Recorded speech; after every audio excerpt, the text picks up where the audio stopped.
KELOLAND Sports Zone Saturday starts now. College football begins this week as several area teams are gearing up for the 2023 season. Welcome to Sports Zone Saturday. I'm Grant Sweeter alongside Ian Sachs and Anya Joseph. Today we'll break down all the area college football teams and hear from several of them ahead of their seasons. First, we check in with SDSU as the Jackrabbits return plenty of talent and are hoping to claim another national title. Then we stop by Vermilion to catch up with the USD offense and defense ahead of their 2023 season. Later, we'll preview the NSIC season as we stop by Augustana, who is bringing in a ton of depth. And then we'll talk to Northern State, who's looking to find some consistency on the offensive side of the ball. But we start with the Missouri Valley Football Conference, who's home to several area teams, and 7 of them were recognized in the FCS Coaches Preseason Poll, which came out in mid-August. SDSU is the top-ranked team in the country, while NDSU sits second. North Dakota, Northern Iowa, Southern Illinois, Youngstown State, and Illinois State also received the national attention. The Jackrabbits received 24 of the 25 first-place votes. Well, SDSU's offense scored 34 points per game a year ago, second best in the Missouri Valley Conference. During their playoff run, that number ballooned to 42 as they scored 40 or more points in 3 of their 4 playoff games. SDSU returns 10 of their starters on offense, having only lost standout tight end and current Green Bay Packer Tucker Kraft. Obviously, we're super excited having everybody. Not everybody, but majority of the guys back. We definitely started fall camp in a good spot, but we're doing a good job of not getting complacent. The Jacks are still stressing the betterment of every player as they're hoping to take their game to the next level this season. Everybody's trying to improve themselves, whether it's for the next level or for their own pride. And so we're excited. I mean, obviously we want to be better than we were the year before, and we'll see where it takes us. Quarterback Mark Gronowski enters his junior season with SDSU.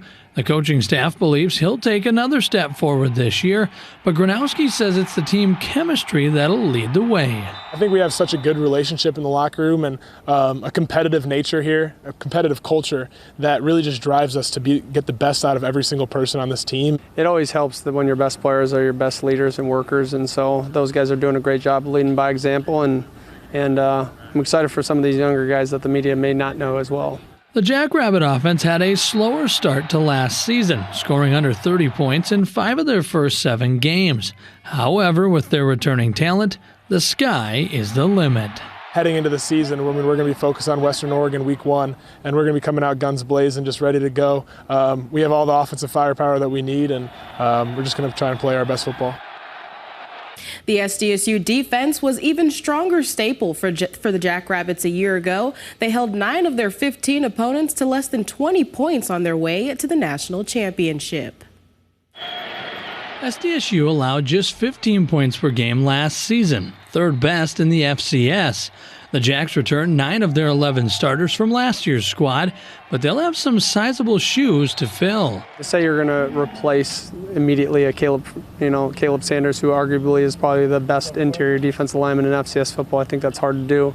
We'll do that by staying fresh, and the same thing with Reese Winkleman. While the only players that left were linemen, State is still expecting to have plenty of depth in the trenches. We keep replenishing D linemen. I think the game is one up front. I think it's one in between the lines. And I think if you look across college football, every team that's successful, their O-line and D-line are kind of the heartbeat of a football program. They make our job easier every time they pressure the quarterback. When the quarterback hectic, he's not making the great choices, and we over the back end, so it just helps us out all over on defense. Behind the front 4, SDSU returns everyone.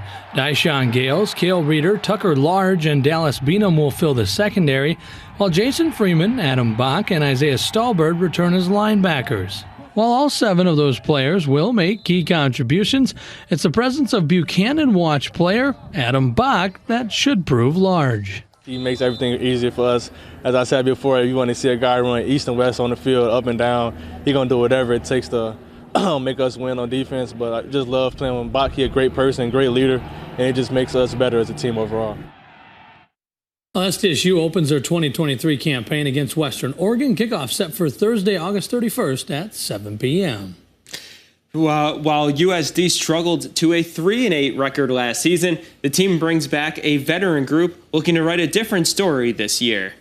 The Coyotes have 17 upperclassmen on defense this season. The depth of leadership we've got on our football team this year is different. And as a result of that, our team's desire to win, their melting together has also been different. The Yotes won just one conference game last season, a 3-point win over then number 14 Southern Illinois, but used the lack of success on the field as motivation. That season's fresh in everybody's mind, so that's always going to be a driving factor. It gets hard in the summer workouts, whatever. You're like, God, do I want to go 3-8 again, or do I want to change things? It's like, well, we want to change things. There's a lot of passion in this football team right now, which I'm really excited about. And, maybe you say, wow, that's kind of weird coming off the year that we have. But I think that also tells you something about the character of the guys that we've got right now. 3 players on the defense received preseason All-America honors in cornerback Miles Harden and linebackers Stephen Hillis and Brock Mogensen. It's exciting, but we haven't proved anything yet. I mean, it's a preseason kind of thing, so you gotta prove it in the season. We've got a lot of experience back, a lot of highly touted players there. That group needs to be good. This league forces you to have a good defensive football team if you're going to compete for a championship. The USD offense averaged just over 16 points a game last season, which ranked 9th out of 11 teams in the Missouri Valley. Now this season, they're hoping to build on a more explosive offense. The Coyotes scored more than 30 points just once last season and were held to 10 or fewer 4 times. With 25 upperclassmen, head coach Bob Nielsen noticed a change in the program's approach this offseason. That group, at the end of the season last year, said we're going to change the outcome, and said to do that we're going to have to change the input, and we've had a tremendous offseason. USD brought in new offensive coordinator Josh Davis, who has installed a new look for the Yotes. The thing that fans will notice the most is they're going to see multiple formations, more changes in terms of formations with motions and shifts and some things that you see maybe a little bit more on Sunday than you do on Saturdays. The Coyotes return veteran running back Travis Tice, who has rushed for over 1,600 yards. He has competition from 4 freshmen in the running back room. It's competitive every day, and it's really good for the running back room, it's really good for the offense, and it's really good for the program to have rooms like that. Under center will be Aiden Bauman, who emerged into the starting role mid-season and was named to the Valley's all-newcomer team. Aiden has continued to improve. You see the confidence level in executing the system. Saw it develop in the spring. It's gotten continued better.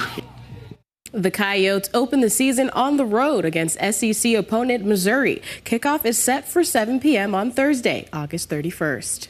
Well, we've heard from our local Division I teams. Now it's time to move to the Division II ranks when we come back. But before we go, our newest segment features our weekly trivia question. SDSU won the 2023 FCS National Championship this last January in Frisco, Texas.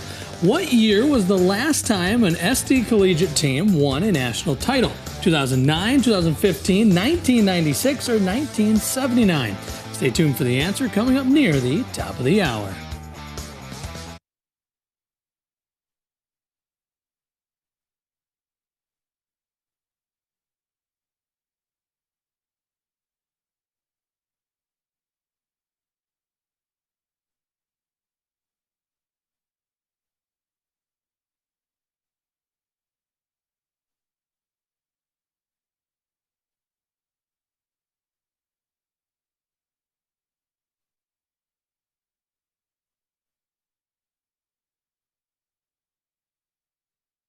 Welcome back. Well, we're set to move to the Northern Sun Conference now, a Division II conference with 3 local teams from South Dakota. 4 teams received first-place votes in the preseason poll, but it's Bemidji State who edged Minnesota State in that top spot in the NSIC coaches poll. Wayne State and Augustana earned a pair of first-place tallies each, but it's the Wildcats third and the Vikings fourth. Minnesota Duluth rounds out the top 5 with 109 votes.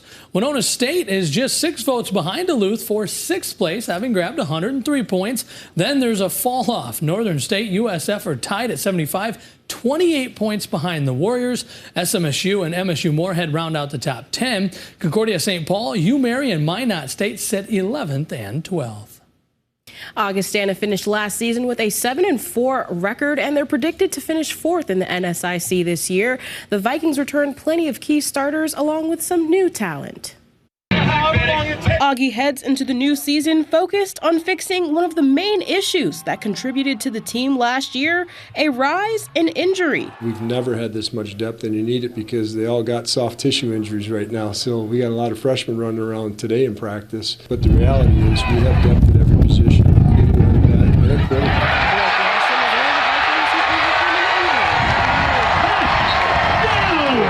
Injury in my hip, had a little tear in my labrum. Played the whole year, and then once the season was over, I went and got checked out and got surgery done right away in December, and feeling great now. The 300-pound Brandon Valley native started 11 games last year and was regarded as the nation's best at his position. As the senior hits the field, Coach has seen nothing but the best during fall camp. He's playing the best football he ever has here, and he started every game he's ever played in. I've never seen him this explosive. I've never seen him play at this pad level, and I told him that. I challenged him. You know, he's got goals beyond college to play at the next level, and in order to do that, you got to be consistent every snap and show that on film and be dominant. As the Vikings prepare for their first game of the 2023 campaign, the optimism is high, and the goal is to not let anything in the way of their consistency. The biggest opponent we have all year is Augustana. When we play our brand of football, I like our chances. That doesn't mean it ends up in your favor every time. We still got to go execute. We still got to go perform. Players got to make plays. Coaches got to call calls. But if we're consistent in our approach and what we do every day, I like our chances. Augie will host UMary on September 2nd. Kickoff set for 1 p.m. USF closed their 2022 campaign with an 8-3 record. This year could look a whole lot different with a new man in charge. USF hired new head coach Jim Glogowski late last year, along with other additives to the coaching staff. It's almost just like a fresh start. Like I said earlier, we've had success, but we've also come up short the past 2 years. And I feel like with this new coaching staff, everybody is starting from ground zero. And so since Coach Glow got here, it's pretty much been an interview until now. What we can prove. Like any new relationship, it takes time to really formulate a bond, and Coach Glow makes that a priority. The one thing that we've tried to do continually is develop that relationship, and so that we can be able to coach these guys. Because, you know, quite frankly, as the saying goes, you know, they don't care how much you know until they know how much you care about them. A new implementation that will be added to the Cougar offense is a 2-quarterback system.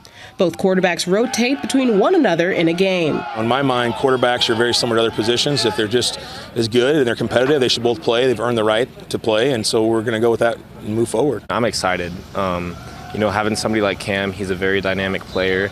He's somebody that has pushed me since the day that he got here, and I've pushed him too. And we both have a mutual understanding that ultimately we're both going to make the team better in our own ways. Coach Glow is confident in his team, and based on the history of Cougar football, the expectations are high. I mean, I expect us to be a solid football team. I expect us to compete for a conference title. I think that's the expectation here. And I've learned a lot about winners win, where it wasn't so much just a catchphrase. It kind of spoke to when Bob Young first started here, and they didn't have all the amenities and the beautiful facilities that we have now. And if you're a winner, you figure out a way to win. The Cougars will open the season on Thursday when they welcome Glogowski's former team, Minnesota State, to Sioux Falls. Well, that's 2 teams in the NSIC. We'll move up Interstate 29 Aberdeen and catch up with Northern State when we come back to Sports Zone Saturday.